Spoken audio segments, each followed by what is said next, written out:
صلی اللہ علیہ وسلم۔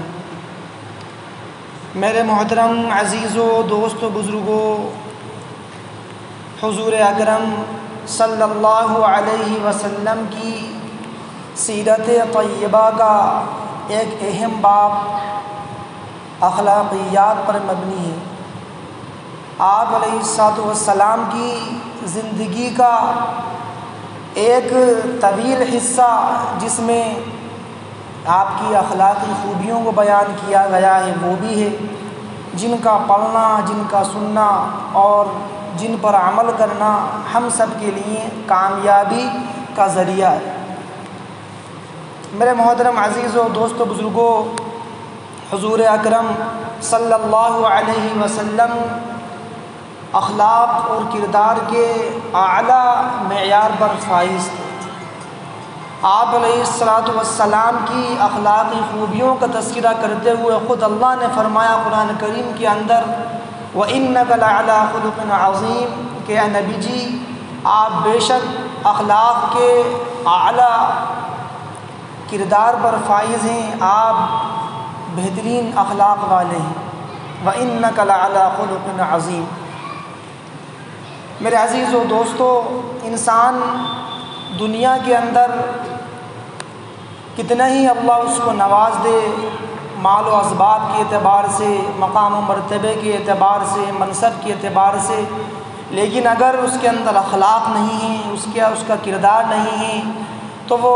کامیابی سے ہمکنار نہیں ہو سکتا اور لوگوں کے دل میں اس کی محبت اور عظمت نہیں بیٹھ سکتی۔ اسی لیے ایسے ہی آخرت میں کامیابی کے لیے بھی ایمان اور اعمال صالحہ کے ساتھ ساتھ اخلاقی خوبیوں سے مزین ہونا اور اپنے آپ کو اخلاقیات سے سنوارنا یہ بے حد ضروری ہے۔ حضور نے اپنی پوری زندگی میں جو اعلیٰ اخلاق کا آپ نے مظاہرہ کیا وہ رہتی دنیا تک کے لیے مثال ہے اور ہم سب کے لیے اس میں نمونہ ہے اور آئیڈیل ہے۔ اللہ نے فرمایا قرآن کریم کے اندر، لَقَدْ كَانَ فِي رَسُولِ اللَّهِ أُسْوَةٌ حَسَنَةٌ لِمَنْ كَانَ يَرْجُو اللَّهَ وَالْيَوْمَ الْآخِرَ۔ اللہ نے فرمایا کہ جو اللہ پر اور یوم آخرت پر ایمان رکھتا ہو اس کے لیے رسول اللہ کی زندگی میں بہترین اسوہ اور بہترین آئیڈیل موجود ہے۔ آپ علیہ السلام کے ہر طریقے کے اندر اور ہر چیز کے اندر ہمارے لیے نصیحتیں بنائیں اور ہمارے لیے اسباق وہ اس میں چھپے ہوئے ہیں۔ اللہ نے فرمایا قرآن کریم کے اندر، فَبِمَا رَحْمَةٍ مِّنَ اللَّهِ لِنْتَ لَهُمْ وَلَوْ كُنْتَ فَظًّا غَلِيظَ الْقَلْبِ لَانفَضُّوا مِنْ حَوْلِكَ۔ اللہ نے فرمایا نبی جی اگر اللہ تعالیٰ کی رحمت نہیں ہوتی، اللہ کا فضل نہ ہوتا، اللہ کی مہربانی آپ پر نہ ہوتی تو آپ رحم دل نہ ہوتے، آپ کا دل نرم نہیں ہوتا، اور اگر آپ آپ اخلاقی اعتبار سے صحیح نہ ہوتے اور آپ سخت دل ہوتے، وَلَوْ كُنْتَ فَظًّا غَلِيظَ الْقَلْبِ، فرمایا اللہ نے کہ اگر آپ سخت دل ہوتے اور آپ کی زبان تیز ہوتی، لَانفَضُّوا مِنْ حَوْلِكَ۔ تو یہ صحابہ جو آپ کے ارد گرد بیٹھے ہیں، جو آپ کے آگے اور پیچھے چلتے ہیں، جو آپ کا تھوکا نہیں اگالتے، روایت میں آتا ہے کہ صحابہ کو اللہ کے نبی سے اتنی محبت تھی کہ جب اللہ کے نبی وضو کیا کرتے تھے تو صحابہ کرام اس وضو کے پانی کو زمین پر گرنے نہیں دیا کرتے، اور یہ کوشش ہوا کرتی تھی کہ قطرہ بھی زمین پر نہ گرے، اور اللہ کے نبی کے وضو کا پانی صحابہ کرام اپنے ہاتھوں پر لے کر اپنے جسموں کے اوپر ملا کرتے تھے اور تبرکاً اس کو اپنے جسموں سے لگایا کرتے تھے۔ صبح کے وقت روایت میں آتا ہے کہ فجر کے وقت صحابہ کرام اپنے پانی بھرا کرتے تھے اور تبرکاً اللہ کے نبی سے کہا کرتے تھے کہ آپ ہمارے برتنوں میں آپ پانی ہاتھ ڈال دیں تاکہ وہ برتن بابرکت ہو جائیں، ہم ان سے برکتیں حاصل کریں۔ اتنے اللہ کے نبی سے صحابہ کرام محبت کیا کرتے تھے اور آپ علیہ السلام کی ایک ایک ادا کو وہ چاہتے تھے۔ کیونکہ اللہ تعالیٰ نے اللہ کے نبی کی محبت صحابہ کے دلوں میں ڈالی تھی، اور اللہ نے خود فرمایا کہ ہم نے آپ کو نرم دل بنایا، ہم نے آپ کو ایسے اخلاق عطا کیے، وَلَوْ كُنْتَ فَظًّا غَلِيظَ الْقَلْبِ، کہ اگر آپ سخت دل ہوتے اور آپ جو ہے سخت کلامی کرتے تو یہ صحابہ جو آپ کے تابع دار ہیں، جو آپ کے ایک اشارے پر اپنی جان قربان کر دینے کے لیے تیار رہتے ہیں، فرمایا یہ آپ کے ارد گرد بھی نہ بھٹکتے اور یہ آپ کے آس پاس بھی نہ بھٹکتے۔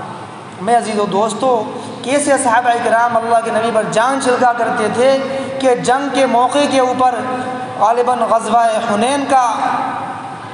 موقع تھا یا غزوہ خندق کا موقع تھا، صحابہ کرام اللہ کے نبی کا محاصرہ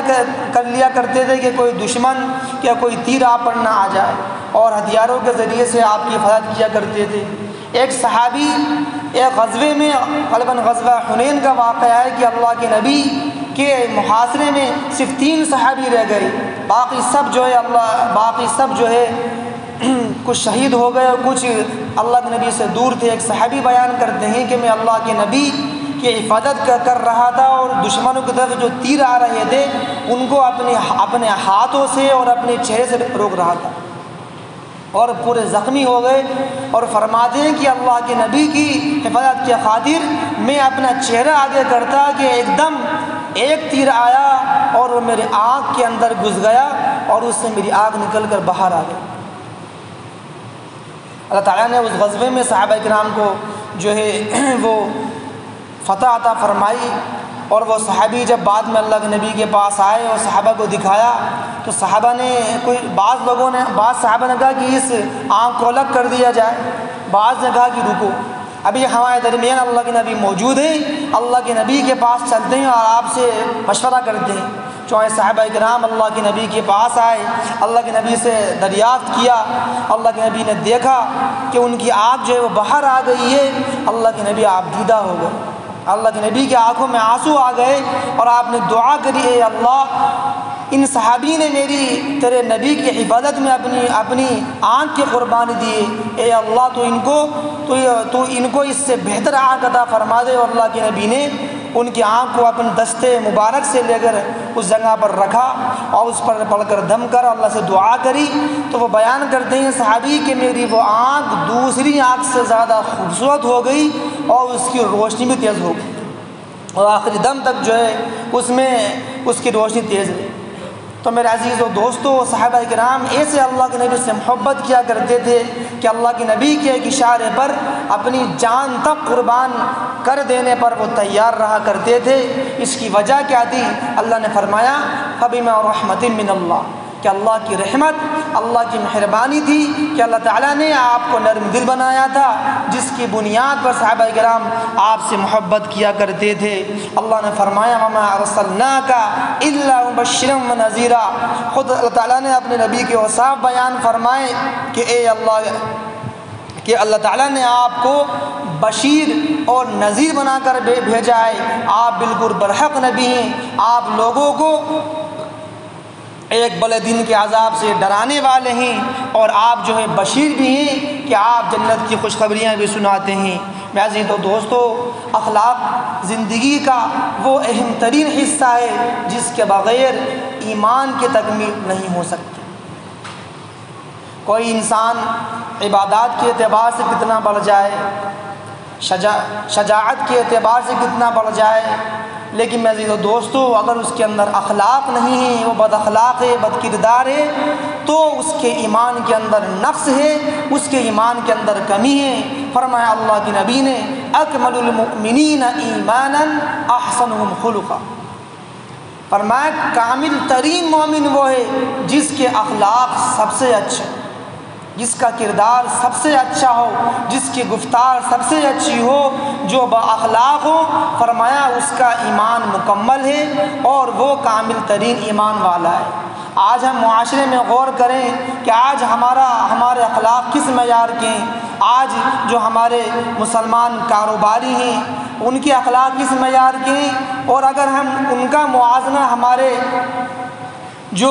غیر مسلم دکاندار ہیں ان سے کریں تو نمایاں فرق پتہ چلے گا کہ ہمارے لوگوں میں کتنی اخلاق کی کمی ہے، اور جو دوسرے مذاہب کے ماننے والے ہیں وہ کتنے اخلاقی اعتبار سے کتنے اچھے ہیں۔ جب ہم دکانوں پر جاتے ہیں تو اس کا مشاہدہ ہر ایک کر سکتا ہے۔ بس یہ دوستو، با اخلاق ہونا، اپنے آپ کو اچھے اخلاق سے مزین کرنا، یہ بھی دین کا ایک اہم ترین حصہ ہے۔ عقائد، ایمانیات، معاملات اور اخلاقیات، ان پانچوں چیزوں سے مل کر ایمان کی تکمیل ہوتی ہے اور ایمان کا ڈھانچہ وجود میں آتا ہے۔ اگر ان پانچوں چیزوں میں سے کسی ایک چیز میں بھی کمی ہے تو ایمان کے اندر نقص رہے گا، ایمان کے اندر کمی رہے گی۔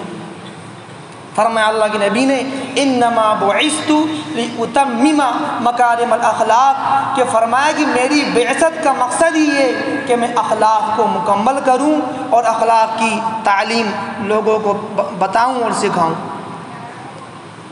میرے عزیزو دوستو، مسلمان تو مسلمان، غیر مسلم بھی اور یہود اور نصارہ بھی اللہ کے نبی کے اخلاق سے متاثر تھے، چونکہ ان کی کتابوں کے اندر اللہ کے نبی کے اوصاف بیان کیے جا چکے ہیں کہ اللہ کے نبی کے اوصاف، آپ کے کردار، آپ کے اخلاق کیسے ہوں گے۔ لہٰذا ایک یہودی عالم جو بعد میں ایمان لے آئے، جن کا نام روایت میں آتا ہے زید بن سعنہ نامی وہ عالم تھے، یہودی عالم تھے، انہوں نے فرماتے ہیں کہ میں نے اللہ کے نبی کی تمام صفات کو دیکھا، خوبیوں کو دیکھا اور اللہ کے نبی کی تعلیمات کو دیکھا، اور اپنی کتابوں کے مطابق میں نے آپ کو اس پر بالکل کھرا پایا، لیکن میں دو چیزوں کے متعلق شک میں تھا اور میں اس کوشش میں تھا کہ میں ان دو چیزوں کے متعلق تصدیق کر لوں۔ ایک چیز تو یہ کہ آپ علیہ السلام کو غصہ آتا ہے نہیں آتا، اور آپ سے اگر کوئی سخت کلامی کہے، آپ سے کوئی سخت بات کہے تو آپ اس پر صبر کرتے یا نہیں کرتے۔ وہ کہتے ہیں کہ میں کافی دن سے اس تلاش میں تھا کہ مجھے کوئی موقع مل جائے اور میں اللہ کے نبی کی آزمائش کروں۔ چنانچہ اتفاق سے انہیں ایک ایسا موقع مل گیا کہ اللہ کے نبی نے کسی وقت ان سے کچھ کھجور وغیرہ ان سے خریدی اور ایک قیمت متعین ہو گئی، اور اللہ کے نبی نے فرمایا کہ میں تمہیں فلاں فلاں دن اس کی قیمت متعین کروں۔ وہ یہودی عالم فرماتے ہیں کہ میں نے اللہ کے نبی کی آزمائش کے لیے میں وقت مقررہ سے 2-3 دن پہلے پہنچ گیا، اور میں نے جا کر حضور کو خوب ان کو باتیں سنائیں اور کہا کہ وقت ہو گیا ہے اور تم نے میرا قرض ادا نہیں کیا۔ اللہ کے نبی بالکل خاموش بیٹھے رہے، آپ علیہ السلام نے ایک لفظ زبان سے نہ کہا۔ صحابہ کرام بھی جمع ہو گئے، یہ کیا مسئلہ ہوگا؟ وہ فرماتے ہیں کہ میں نے اور اللہ کے نبی کو اور اکسانا چاہا اور کہا کہ شاید تمہارے خاندان کا بھی یہی طریقہ ہے، تمہارا خاندان قریش کے اندر بھی لوگ ایسا ہی کرتے ہیں کہ لوگوں کا قرضہ لے لیتے ہیں اور قرضہ ادا نہیں کرتے۔ اور باتیں سنائیں۔ حضرت عمر جلال میں آ گئے، غصے میں آ گئے، جلالی آدمی تھے، وہ تلوار نکال کے کہا کہ میں تیرا کام تمام کرتا ہوں، اور آپ اس کے پاس کھڑے ہو گئے۔ اللہ کے نبی نے حضرت عمر کو خاموش کیا اور ان سے کہا کہ عمر، میں تم سے یہ امید نہیں تھی، تمہیں یہ چاہیے تھا کہ تم مجھ سے یہ کہتے کہ حضور آپ اس کا قرضہ ادا کیجیے، اور تم اس یہودی سے یہ کہتے کہ تم نرم رویہ اختیار کرو، اپنی بات نرمی سے کہو۔ پھر اللہ کے نبی نے، حضرت عمر نے کہا اللہ کے نبی آپ کہو تو میں اس کا قرضہ کر دوں۔ آپ نے فرمایا ہاں ان کا قرضہ ادا کر دو، اور فرمایا کہ ان کو 20 سا مزید ان کو عطا کرنا، تاکہ تم نے ان کے ساتھ جو بد کلامی کی ہے اور بد اخلاقی کی ہے اس کا کچھ معاوضہ ہو جائے، اس کا کچھ بدل ہو جائے۔ یہ سننا تھا کہ وہ یہودی فرماتا کہ میں وہیں ایمان لے آیا، اور میں نے کہا اللہ کے نبی میں آپ پر ایمان لاتا ہوں، میں آپ کی یہی بات کو دیکھنا چاہتا تھا کہ آپ اخلاق کے اعتبار سے کیسے ہیں، اور جب آپ کو غصہ آتا ہے تو آپ غصے میں اپنے آپ کا رویہ کیا ہوتا ہے۔ میں دوستو، آج ہم سب غور کر لیں اپنی زندگیوں کے اوپر کہ آج ہمیں اگر کوئی ہم غلطی پر ہوں تب بھی اگر ہمیں کوئی ٹوک دے تو ہمارا رد عمل کیا رہتا ہے۔ سیرت ہمیں یہ سکھاتی ہے، اللہ کے نبی کی زندگی میں یہ سکھاتی ہے کہ اگر تم غلطی پر بھی نہ ہو اور تمہیں اگر کوئی تم سے کوئی جھگڑا کرے تو تم خاموش رہو۔ اللہ کے نبی نے فرمایا کہ جھگڑے پر یعنی ناحق کوئی تمہیں پریشان کرے اور تم حق پر ہو پھر بھی تم جو ہے خاموش رہو تو میں